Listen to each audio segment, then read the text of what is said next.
Bonjour à tous et à toutes et bienvenue à une nouvelle émission de Metal Missile and Plastic Gun. Aujourd'hui, phase 2 de la série de Starcom. J'en profite au passage pour signaler que je dédie cette série d'émissions à mon ami Olivier qui a beaucoup insisté pour voir du Starcom. Donc Olivier, te voilà exaucé. Donc pour cette deuxième émission, on continue dans du lourd, dans du très très lourd, avec le Star Wolf, qui donc est le chasseur General Purpose de nos amis de Starcom, et puis le Six Shooter, qui est un vaisseau très particulier et dont on va admirer les performances époustouflantes immédiatement. Vous allez voir, ça déchire. Nous commençons par le commencement, c'est-à-dire par le chasseur Star Wolf, que nous voyons ici dans son détail, avec son pilote. Les mêmes caractéristiques que tous les personnages Starcom, hein, un astronaute en scaphandre avec la visière qui peut s'abaisser et se relever. Donc le Star Wolf est fait pour être transporté par d'autres véhicules. Donc vous le voyez ici sous sa version compacte, et il me suffit d'appuyer sur ce bouton pour que le Star Wolf soit déployé. En plus, il le fait avec une certaine célérité, donc il est vraiment prêt pour aller tout de suite au combat. Ensuite, vous appuyez sur ce petit bouton qui ouvre le cockpit. Je ne résiste pas et je vous le fais une seconde fois parce qu'il y a vraiment une petite sensation de ralenti, d'amorti, dirais-je. Et c'est super génial. Ouais, c'est vraiment extraordinaire. Donc je mets le pilote à l'intérieur. Le Star Wolf est prêt à décoller et à combattre dans l'espace, et pour en faire mordre la poussière cosmique aux forces du mal.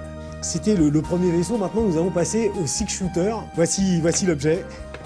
Un superbe vaisseau, donc avec une espèce de voilure delta et à la fois un côté navette purement spatiale, hein, le bloc moteur derrière qui intelligemment permet de le saisir. Comme d'habitude, son pilote à l'abri du cockpit. Bon, il a son scaphandre, mais sait-on jamais. Donc voilà, il est prêt à aller au combat et à en découdre. Et en découdre particulièrement avec quelque chose que je trouve vraiment extraordinaire, et qui est ceci, et qui justifie le nom Six Shooter. Attention, j'appuie sur le bouton, vous êtes prêts? C'est parti!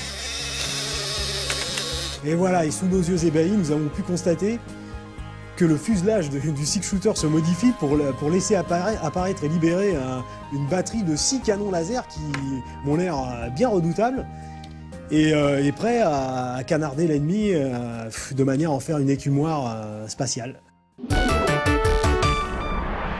On va le refaire encore une fois et détailler un peu les différentes phases parce que c'est vraiment très intéressant. Avec les doigts, donc vous rentrez les canons laser qui restent fixés, c'est-à-dire qu'il y a un cliquet qui les retient, et ensuite vous chargez le power du moteur en refermant le tout. On sent bien qu'il y a une résistance et qu'il y a des ressorts qui sont tendus. On refait. Voilà. Superbe, vraiment très bien pensé, mais comme disent nos amis américains, the best is yet to come, parce que le Six Shooter est aussi un cargo. Déjà dans le Star Max Bomber, on avait vraiment au niveau du design un aspect navette américaine, et là on a vraiment l'aspect navette dans ses possibilités de cargo, c'est-à-dire de transporter du matériel, comme sur le Star Max Bomber d'ailleurs aussi. Donc j'abaisse cette plateforme. Je prends notre ami le Star Wolf qui est toujours prêt au combat, je le mets en position de repli. Il est stocké à l'intérieur. Et j'appuie sur le bouton qui va relever la plateforme tel un ascenseur. D'abord en ouvrant le fuselage, ainsi. C'est pas beau ça?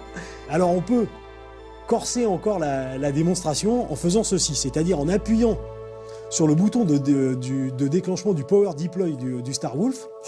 On appuie sur la plateforme ascenseur, j'appuie sur le bouton de nouveau. Et voilà, et là on a le double feature, c'est-à-dire que le dock s'ouvre dans l'espace, hein, vous l'avez bien compris, en plein vol, et à peine le dock ouvert, le Star Wolf est en position de vol et prêt à décoller et à en découdre dans l'espace.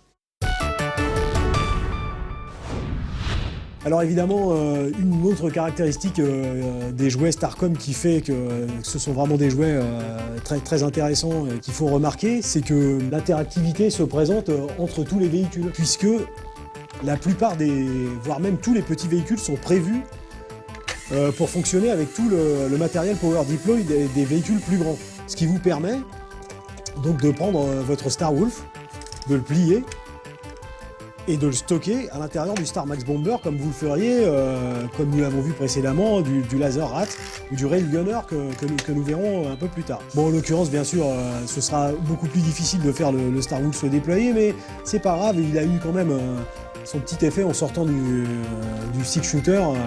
Vous en conviendrez avec moi, c'est quand même bien. Autre possibilité intéressante, c'est les plaques aimantées appelées Magnalock.